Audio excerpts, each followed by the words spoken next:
The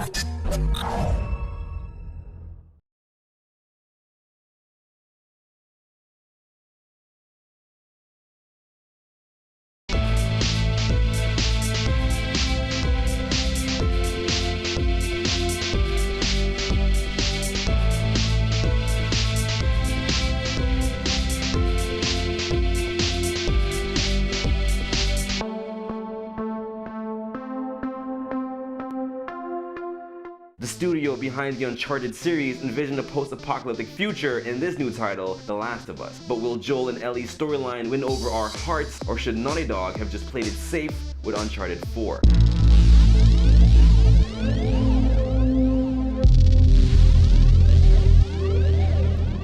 Hey everybody, welcome to the GamerNerdz. I'm Voice. This is Dinx. Let's get into the review of The Last of Us. Now the story starts off 20 years prior to the core storyline with one of the main characters of the game by the name of Joel, who witnesses an epidemic that turns people into these zombie-like creatures. Now after key events, you're fast forward to 20 years into the future and retake the role of Joel. Man, he's been through a lot. The world is a changed place. The human population has been scattered into these quarantine zones. Cordyceps fungus has made the jump from insects to human beings and turned them into psycho crazy zombies. Not like the Resident Evil zombie, these are like the Crimson Heads. Anyways, human population is not really safe. They're under strict control of the military. You have this opposing group called the Fireflies trying to make things happen, and Joel is in the center of everything. Right at the beginning of the game, he meets a young, mysterious girl by the name of Ellie, and that pretty much sets the stage of the rest of the game. Every generation we have a company that develops games that, really stand out, and Naughty Dog has been at the top of its game with all its PlayStation 3 titles. Uncharted 1, Uncharted 2 in particular, Uncharted 3. Who would have thought that the story of Last of Us would be the pièce de résistance? I mean, it stands out as some of the best writing. It starts off as a typical zombie outbreak. Technically, you're trying to smuggle out a human cargo, this little girl named Ellie, out of the Boston quarantine zone, out to the west. Obviously, the story will reveal itself. And the writing, the development, what your characters go through, what happens to your characters.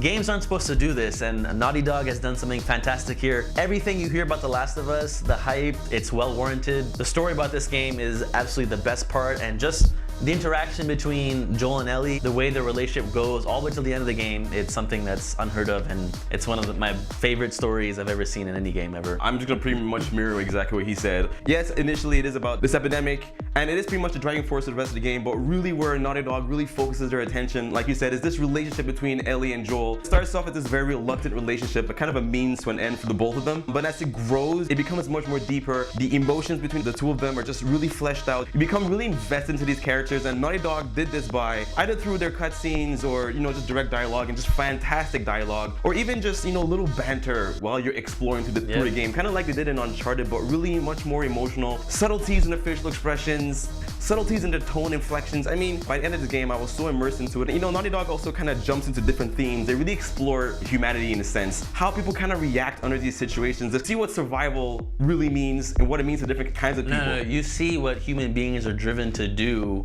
in the worst of times. You start off in a small city that's been basically covered in growth. You'll go from cities to wildlife areas to small suburbs to underground sewers. Through all these environments and all these like crazy situations that Ellie and Joel are encountering and survive somehow, the relationship is what really drives the story. You'll meet other secondary characters for short periods of time. The voice delivery, the motion capture, the facial capture, just the way Joel talks. When he's angry at Ellie, you see, the slight flexing of his muscle, and Ellie, when she's cursing, when she's angry, the expression is there. We feel for them. We feel what they go through and what they end up doing, and they change. I mean, you see the progression. Joel is hardened. Joel has been through a lot. Ellie is an innocent girl, but you see her change, like literally change from scene to scene. So nothing is necessarily as black and white as one will assume. Initially, you kind of see yourself as the good guy and everyone else kind of the bad guy, but as time goes on, you start to realize that morality depends, it's very subjective, and Naughty Dog really kind of tries to drive that home. I think the ending of this game, which we will not spoil for you, but it's just— I hope not. we won't spoil it for you, go play this game. But it's a really short ending, but it's so powerful. At the end of the game, I didn't even know what to feel. And the way the game ends, it does make you think. A lot of games will have something out of left field, a very happy ending, a very sad ending. Joel and Ellie are probably the best 1-2 combination and teammates in a game I've seen. Fitting end to PS3, this is the swan song. If you have PlayStation 3, you gotta play Last of Us just for the story. Let's get into the gameplay. So one thing that Naughty Dog was really trying to hammer home in this game is that resources in this world are scarce. They're definitely not abundant, and that kind of falls through in the gameplay in the sense that you do have ammunition, but your ammunition is very limited. You want to be very careful how you approach this game. Initially, I was playing almost like it was Uncharted. That's the thing. So that's one thing. Uncharted, it's literally Indiana Jones, okay? It's like run and gun, it's happy-go-lucky, there's jokes, it's funny. This is not that, it's the complete 180. As he said, you are scavenging for resources. Population, humanity is in tatters. You gotta make it through these, very heavily infested areas with either human enemies. The AI in this game is incredible. Like, people are smart, they're not stupid. Or infected areas with whatever you have, either your limited ammunition, your Molotov cocktails, which are absolutely fantastic, or the best weapon in this game, which are bricks, which can do so much. I love the way you have options to approach the gameplay scenarios. You can go full stealth, you can go full mass murder. It's not Uncharted at all, but it's its own unique gameplay. If you go full mass murder and just try to run and gun, there's a high chance you get your ass handed to you. Like you said, the AI is really smart. I've had enemies flank me from behind, and I wouldn't even see it coming. And the only reason I'd survive those encounters is because Ellie's AI will actually react to it. So when someone's about to bash you from the back, she'll call it out. You turn around, there's someone right behind you, get out of the way right at the nick of time. You're just like, holy crap, this game's amazing. It's it's stuff like that that really sets it apart. The core gameplay is that you're going from area. You'll encounter groups of enemies, human AI, which are very smart, or the infected clickers, absolutely terrifying. In fact, the first time you encounter a clicker, it's with 4 other infected enemies at once, and that one scenario, I must have died like 15 times because clickers will kill you on the first time they touch you, you're dead. Create a distraction, beat them to death with like a melee weapon, or use a shiv. There's so many ways to approach the gameplay, and that's why it didn't get tiring. A little Splinter Cell here and there,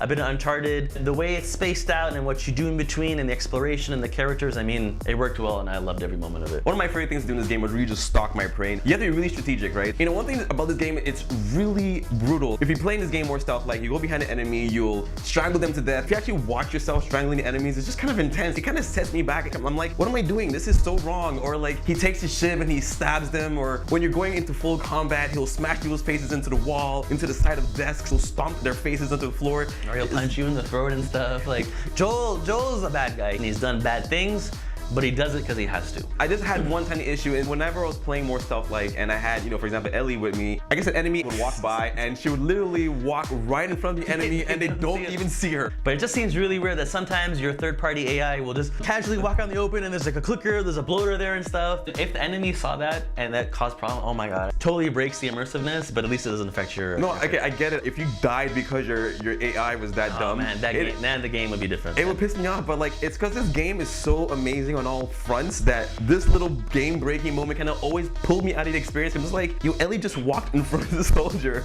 He's just like, I don't see you. Everything happens in real time.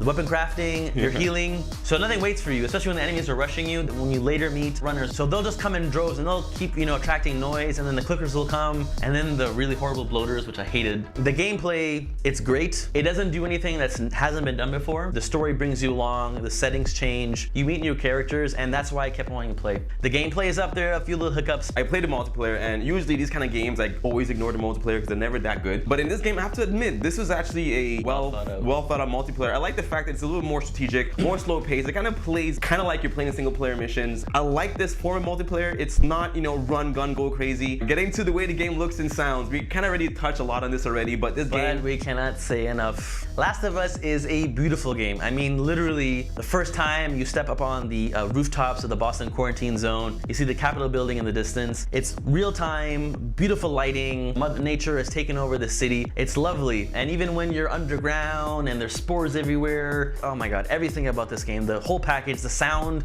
the music, voice delivery, Troy Baker, Ashley Johnson. What really stood out for me in this game is truly just everything has to do with the characters, like the facial animations, like we said, the subtle nuances in the delivery, and the tone. You notice little things like when you stab someone in the neck, the blood trickles down realistically around their clothes. Little stuff like this that doesn't need to be there, but it just makes you feel like that much more immersed in the game. It's the tiny details. This game definitely pushes the bar. Listen, I feel bad for any game that comes after this one. I'm looking forward to Beyond Two Souls, but this game kind of set the bar so high that my expectations... Ellen Page, you picked the wrong game. We know you don't like the fact that Ellie looks like you, and she did initially, and they changed it around because obviously of the resemblance, but man, I would have taken The Last of Us. Anyway, in a nutshell, this game is fantastic. The story, honestly, transcends the form of media that it's on. Usually games don't go into this much detail, aren't this immersive. It's not hyperbole. He actually means it. It is totally warranted. If there's one last game you gotta play on your PS3, it is The Last of Us. Best PS3 game of this generation, hands down. Naughty Dog, you guys are gods. Cannot wait to see what happens if there's gonna be a Last of Us 2. You need to play this game. Stop watching. Go buy it now.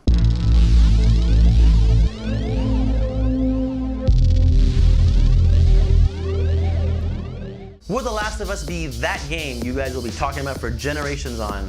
Will Naughty Dog be awarded for its efforts in what I and Voice believe as the best PS3 game released this generation? And here's my question, what do you think about the ending though? Leave it in the comment below without spoiling anything. Hey, don't forget to like, follow, subscribe. We'll see you next time on The GamerNerdz.